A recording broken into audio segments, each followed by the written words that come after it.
I was told, I've had astrological readings and have been told through my natal chart that... How does that work?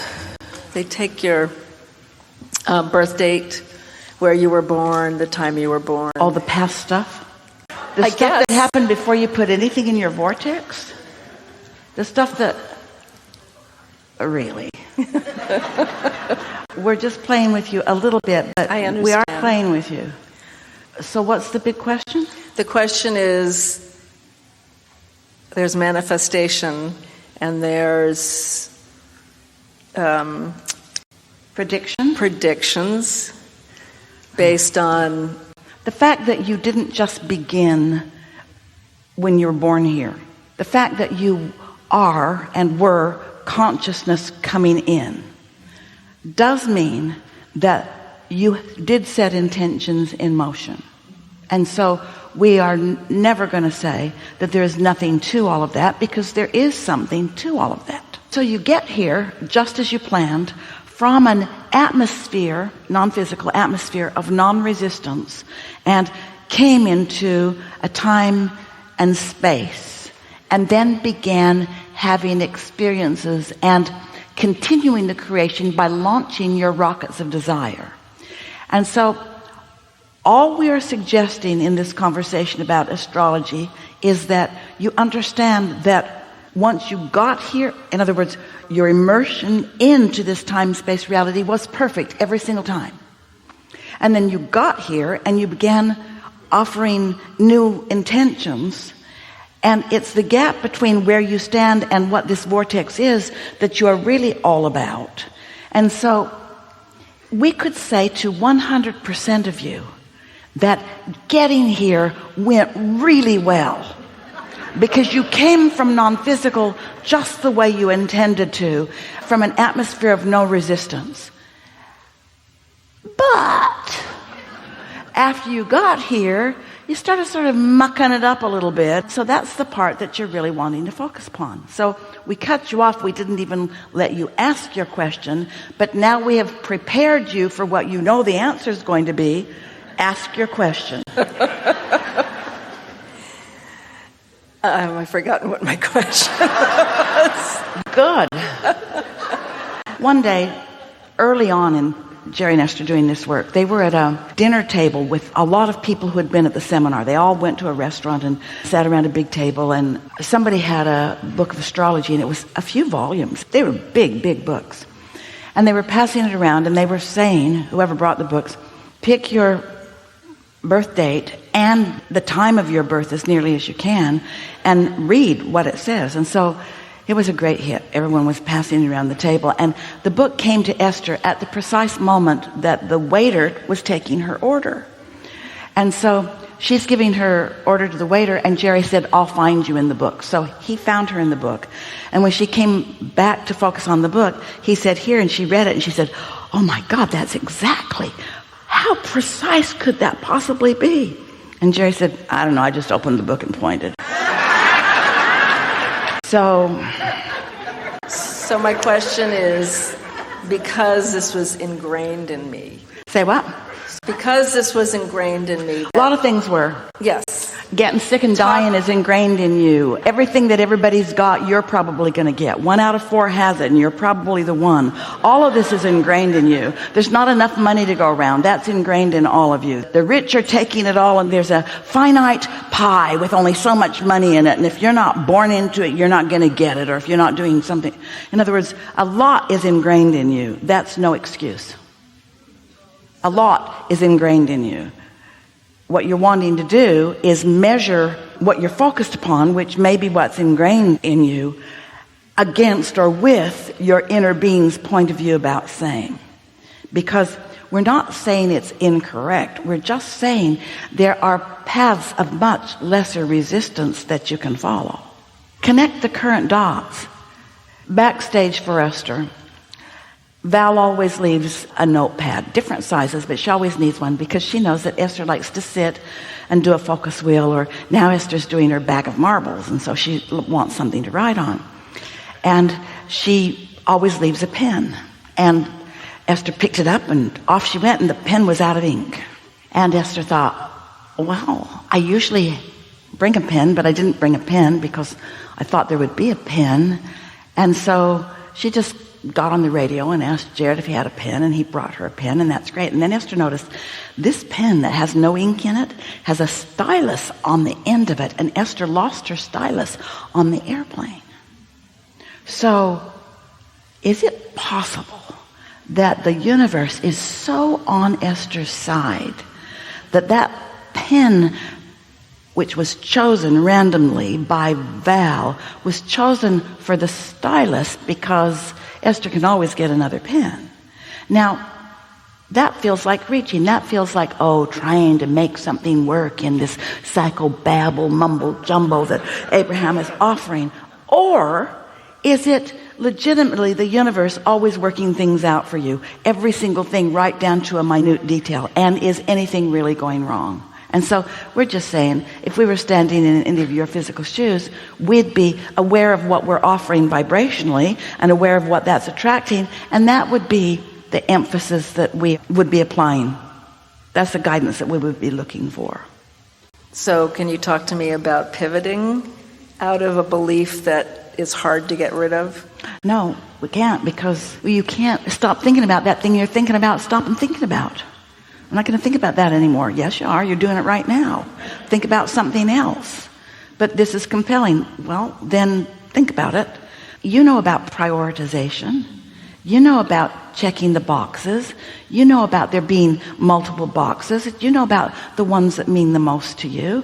We are not in any way saying that anything that you're thinking about, any of that, is wrong. Let it dovetail.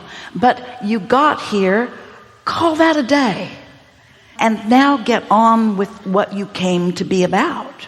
You were not born with an astrological chart tattooed to your butt. How do you know? We're wrong. But you were born with a guidance system to let you calibrate the vibration of your moment in thought with that of your inner being, with this specific, magnificent guidance. And so let's pretend that, well, that doesn't really work, does it? Because cat is out of the bag. Law of attraction does prevail, but let's just assume that the only guidance you've got is whatever's in those charts. That somebody figured it all out before you got here, and now it's your job to dig through all of the whatever it is and decipher what? Your plan for this life? As if you're not deciding it every moment of every day?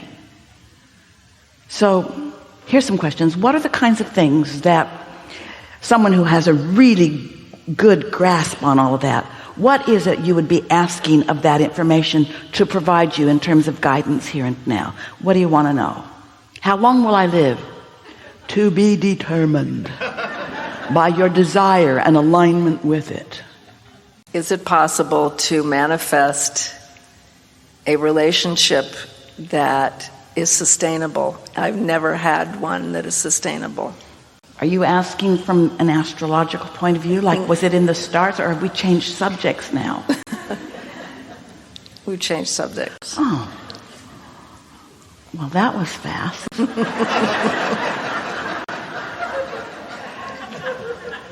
If this time-space reality has provided you with a desire, is that a desire? Then this time-space reality has the wherewithal to provide it. Absolutely. But if the question is, can I maintain my current expectation and get something different? The answer to that is no. And then if the next question is, well, then how do I think different thoughts? The answer to that is, want to feel good and practice better feeling thoughts. Because it is certain that as you've asked for it, that the cooperative components have been gathered. So we're asking you to trust the process. That's what religions call faith. It's unseen, but it can be felt. And so, yes, of course. It's so rare when someone sits in the hot seat and says, Is it possible for me to get a perfect relationship but have it only last for a minute? But if the question is it possible for me to have an active vibration within me so that as I move through moments in time and through space, through segments, through atmospheric law of attraction fields, is it possible for me to practice myself into a vibrational stance where I will have satisfying relationships every moment of every day for the rest of my life? Yes. The waiter at the restaurant, they knew him last night for an hour. He was shy and then he warmed up. And it was the most delicious experience of watching a friendship evolve. So you want to say, and I'm not talking about those kind of fleeting relationships, and we say, we're talking about that one and that one and that one and that one and that one and that one and that one and that one and that one and that one and that and that and that and that and that and that and that and that and that and that one and that one and that one and that one. We're talking about this endless harmonic of satisfying experiences on airplanes and standing in line, and the guy that you buy your water from at the airport who looks forward to seeing you and wonders where you've been. In other words, there's just loveliness all around you. If it's a relationship that is filling the void of loneliness, can't get there from there. Looking for something from that lonely place doesn't bring you what you're looking for. Looking for something from that place of satisfaction. Humans get dependent on other humans. And that's what you are describing here with this magnificent question. We're going to restate your question, because this is the question we wanted you to ask. Because the answer is so good, it's worth giving you a question so that you can hear this answer. I'm glad I could give that to you. You really want to know. The relationship that is possible to sustain, that will thrill you all the days of your life, is the one that you accomplish with your inner being, who knows every want and wish and hope and dream, and who's all over it completely, who is focused in a path of least resistance dance, calling you closer and closer to this wholeness that you seek, that you thought was about a relationship with another human. And sometimes what confuses you is that sometimes you meet a human. Esther met Jerry. Oh, what a human. A human who gave her undivided attention, who was already stable in his own world. And when he held her as his object of attention, Esther realized the other day, his bag of marbles about Esther was about her beauty, her talent, her fun, her wisdom. Those are the only kinds of things he had in his bag. So when Esther came into his atmospheric law of attraction sphere, what was lighted up in him lit stuff up in her that had never been lit up. So she thought it was about him because he lit it up. But what he lit up was who she really is. Did you hear that? So when you realize that what you're looking for is not autonomy, you're not looking to be alone, to prove yourself to the world, you're looking for harmony with your true resources that the astrological charts had something to say about, to use in your present tense, you see.